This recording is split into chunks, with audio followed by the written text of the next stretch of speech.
você pensa em radioatividade, Zeca, você lembra do que exatamente? Olha, tem um lado ruim, né? Bomba atômica, os vazamentos radioativos, mas tem também o lado bom. Na medicina, muitos tratamentos para o câncer dependem de materiais radioativos. Gostei da resposta. Agora, você sabe por que existem esses materiais radioativos, o porquê da radioatividade?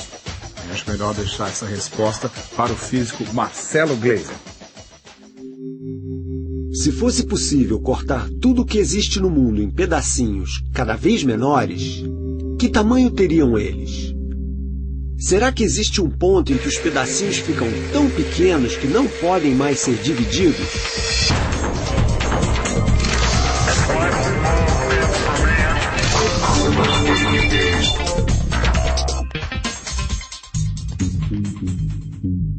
Os esforços para compreender o que é a matéria estavam bem adiantados na virada do século XIX para o século XX.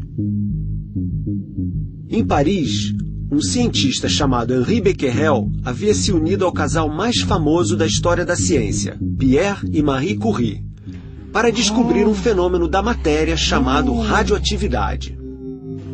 O casal Curie notou que alguns minerais pareciam ter uma fonte de energia invisível e inesgotável. Chegavam até a emitir luz e calor. Anos mais tarde, essa descoberta abriria caminho para tecnologias como a energia nuclear e também para a bomba atômica.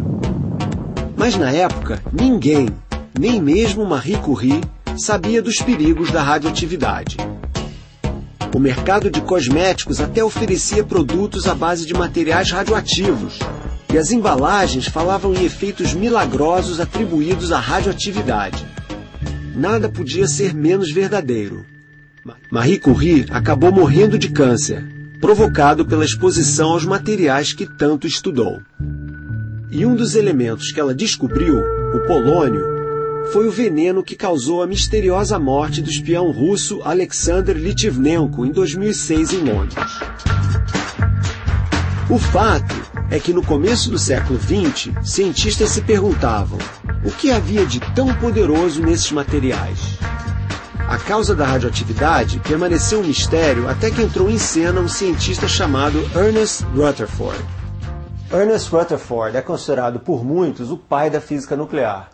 Ele fez várias experiências usando substâncias radioativas, que depois ele guardava nesse armário. Aliás, passados quase 100 anos, o armário continua radioativo. O contador Geiger, esse instrumento usado para se detectar radioatividade, foi inventado por Rutherford junto com um aluno seu, o alemão Hans Geiger. O professor Robin Marshall, da Universidade de Manchester, conta que Rutherford tinha uma voz de trovão, e quando ele se aborrecia, dava para ouvir lá do outro lado do prédio. Mas era, acima de tudo, um cientista brilhante, tanto que ganhou um prêmio Nobel por suas descobertas.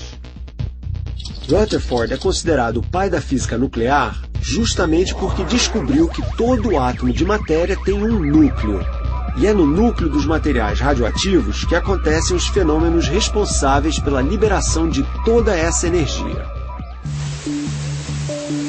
Até aquele momento, os cientistas já sabiam que tudo o que existe no mundo é feito de pequenos pedacinhos, os átomos. Tudo, absolutamente tudo, é feito de átomos, desde os nossos corpos até a matéria dos planetas. Eles também já sabiam que havia uma partícula muito menor do que qualquer átomo, o elétron. Mas era tudo o que se sabia até então. A estrutura dos átomos era um mistério. Ninguém sabia onde se encaixava o elétron. Até que Rutherford apresentou a solução. Os átomos, disse ele, eram como mini-sistemas solares. No centro de tudo estava um núcleo, como um sol.